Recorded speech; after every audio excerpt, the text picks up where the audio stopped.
சிறுபான்மையர் ஆணைய தலைவராக இருக்க பீட்டர் அல்போன்ஸ் அதிகாரிகள்கிட்ட சொல்றாரு, இந்த சிறுபான்மையர்கள் வழிபாட்டு உரிமை அதை நீங்க யாரும் தடுக்க கூடாதுங்கிறார். வழிபாட்டு உரிமை அனுமதி வாங்கி பண்ணணுங்க. எல்லா அரசியல் கட்சியும் கிறிஸ்தவ முஸ்லீமுக்கு ஆதரவா இருக்கு. அப்ப இந்துக்கள் தன்னை பாதுகாத்துக்குள்ள ஏதாவது ஒரு அமைப்பு, அது இந்து முன்னணி, RSS, BJP, ஏதாவது ஒரு அமைப்புல பொறுப்புல இருப்பான். இந்து கோயில்ல இருக்க பூசாரிக்கு நலவாரியம் கிடையாது, இந்து கோயில்ல இருக்க ஊழியர்களுக்கு நலவாரியம் கிடையாது. ஆனா கிறிஸ்தவ சர்ச்சில் இருக்க ஊழியர்களுக்கு நலவாரியம் அமைக்கிறது இந்த திமுக அரசு.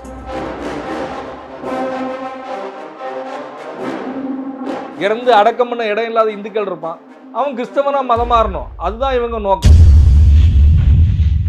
இந்த திமுக ஆட்சியில மதம் மாற்றம் தலைவிரிச்சு ஆடுது.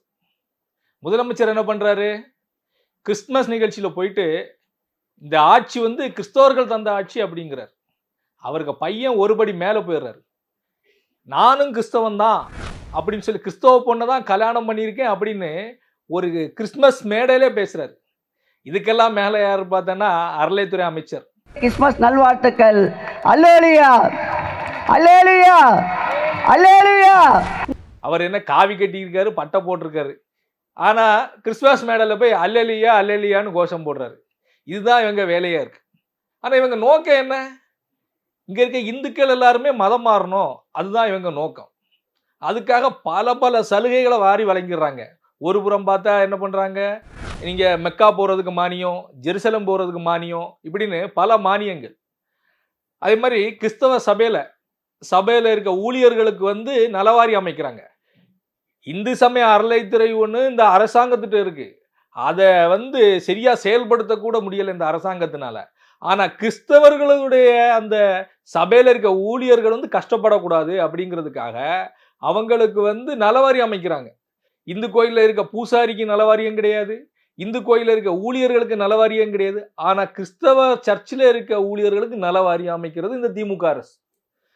அடுத்தது பார்த்தா இன்னைக்கு நாட்டில் இருக்க இடத்துல அதிகமான இடம் மத்திய அரசுகிட்ட இருக்கு. கிட்டத்தட்ட 15,531 ஸ்கொயர் கிலோமீட்டர் இடம் மத்திய அரசு கட்டுப்பாட்டில் இருக்குன்னா, அதுக்கு அடுத்தபடியா யார்கிட்ட இருக்குன்னு பார்த்தோன்னா கத்தோலிக்க சர்ச்சிட்ட இருக்கு. இந்த கத்தோலிக்க சர்ச்சிட்டையும் அதுக்கு அடுத்தபடியா வக்ஃப் வாரியம் இருக்கு. இந்த வகுப்பு வாரியம், இஸ்லாமியர்களுக்குள்ள வகுப்பு வாரியம், இந்த ரெண்டுட்டையும் தான் அதிகமான நிலம் இருக்கு. ஆனா இந்த தமிழ்நாடு அரசு என்ன அறிவிக்குது, தமிழ்நாடு முழுக்க கிறிஸ்தவர்களுக்கு இஸ்லாமியர்களுக்கு இறந்தவரை அடக்கம் செய்ய இடம் இல்லைன்னா அரசு புறம்போக்கு நிலத்தை கொடுக்கலாம் அப்படின்னு சொல்லிட்டு ஒரு அறிவிப்பை வெளியிடுறாங்க. காரணம் என்ன, சிறுபான்மையர் ஓட்டு வைங்க, இந்த கிறிஸ்தவர்களுக்கு ஓட்டு வேணும், முஸ்லிம்களுக்கு ஓட்டு வேணும் ஒன்று. ரெண்டாவது, இடம் இல்லாதவங்க உடனடியாக மதம் மாறணும்.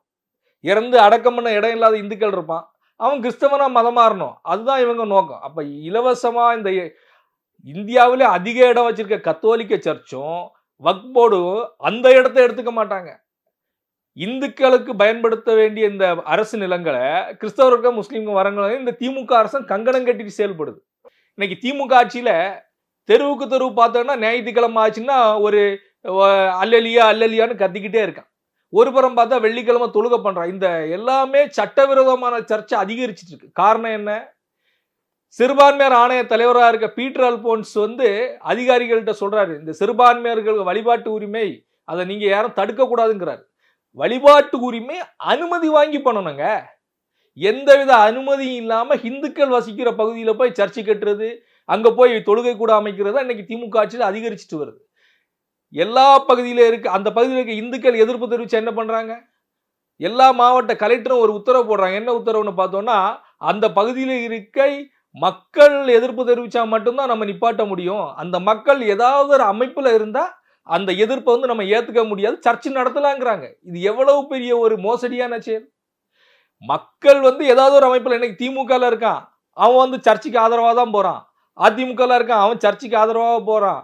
எல்லா அரசியல் கட்சியும் கிறிஸ்தவ முஸ்லீமுக்கு ஆதரவா இருக்கு. அப்ப இந்துக்கள் தன்னை பாதுகாத்துக்குள்ள ஏதாவது ஒரு அமைப்பு, அது இந்து முன்னணி, RSS, BJP, ஏதாவது ஒரு அமைப்புல பொறுப்புல இருப்பான். அந்த அமைப்புல இருக்க இந்து எதிர்ப்பு தெரிவிச்சா நீங்க சர்ச்சைக்கு ஆதரவா செயல்படலான்னு மாவட்ட கலெக்டர் உத்தரவு போடுறாங்க. தொடர்ந்து இன்னைக்கு தமிழ்நாட்டில் பல பகுதியில புதிய சர்ச்சை கட்டியிருக்காங்க. இதே தமிழ்நாடு அரசு கட்டுப்பாட்டில் தான் இந்து சமய அறநிலையத்துறைன்னு ஒன்று இருக்கு. அது இன்னைக்கு அரங்கெட்ட துறையா இருக்கு. இந்த அறநிலையத்துறை திமுக ஆட்சியில எத்தனை புதிய கோயில்கள் கட்டுச்சுன்னா ஒரு கோயிலும் கட்டல. இருக்கிற கோயிலெல்லாம் இடிக்க தான் செய்கிறான். இடிச்சிட்டு எல்லாம் கிறிஸ்தவராக போனது தான் இந்த திமுக ஆட்சி விரும்புது. அடுத்தபடியாக பார்த்தோம்னா மதம் மாறியவர்களுக்கு சலுகை வழங்குறான். திமுக ஆட்சியில் ஆதி திராவிடராக இருந்து மதம் மாறினா அவனுக்கு ஆதி திராவிடர் சர்டிஃபிகேட் கொடுக்கலாம் அப்படின்னு சொல்லிட்டு முதலமைச்சர் சட்டசபையில் அறிவிக்கிறார். இது இந்துக்களை ஆசை வார்த்தைக்கு கூறி ஏமாற்றக்கூடிய செயல். முழுக்க முழுக்க இது நோக்கம் என்ன? இந்துக்களாக இருக்கிறவங்க எல்லாருமே கிறிஸ்தவனாக மாறணும். அது ஒன்று தான் இதில் பிரதான நோக்கமாக இருக்குது. அதுக்கு மேலே இஸ்லாமியர்களுக்கு 3.5 இடஒதுக்கீடு. ஏற்கனவே கடந்த திமுக ஆட்சியில் கருணாநிதி இருக்கும்போதே அறிவிச்சார் இந்த 3.5 இடஒதுக்கீடு கொடுக்கணும் அப்படின்னு. ஆனால் திமுக அரசு இப்போ இருக்க திமுக அரசு என்ன சொல்லுது? 3.5 இடஒதுக்கீடு முஸ்லீம்களுக்கு கொடுக்கலாம். இதில் பட்டியல் சமுதாயத்தில் இருக்கவங்க மதம் மாறினாலும் அவங்களுக்கு முஸ்லீமாக சர்டிஃபிகேட் கொடுக்கலாம் அப்படின்னு சொல்லிட்டு 2 நாளைக்கு முன்னாடி ஒரு அறிவிப்பு வெளியிட்டிருக்காங்க. ஒட்டுமொத்தத்தில் இருக்க திமுக ஆட்சி பார்த்தோன்னா கிறிஸ்தவ முஸ்லீம்களுக்கு பின்னணியில் இருந்துட்டு கிறிஸ்தவ முஸ்லீமை இயக்குறாங்க. இவங்க முழுமையான நோக்கம் என்னன்னு பார்த்தோன்னா இந்துக்கள் முழுக்க முழுக்க மதம் மாறணும், மதம் மாற்றத்தை ஊக்குவிக்கணும், இந்த நாடை கிறிஸ்தவ நாடாக ஆக்கணும், இந்த நாடை இஸ்லாமிய நாடாக ஆக்கணும்னு இந்த கிறிஸ்தவ அமைப்புகள் இஸ்லாமிய அமைப்புகள் வேலை செய்து அதுக்கு உறுதுணையாக தான் இந்த திமுக ஆட்சி இருக்குதே தவிர இந்த திமுக ஆட்சி கிறிஸ்தவர்களும் இஸ்லாமியர்களும் பின்னாடி இருந்து இயக்குற ஆட்சியாக தான் இருக்குது. கிறிஸ்தவர்கள் நோக்கம் என்ன? இந்த நாட்டை கிறிஸ்தவ நாடாக்கணும். இஸ்லாமியர் நோக்கம் என்ன? இந்த நாடை இஸ்லாமிய நாடாக்கணும்.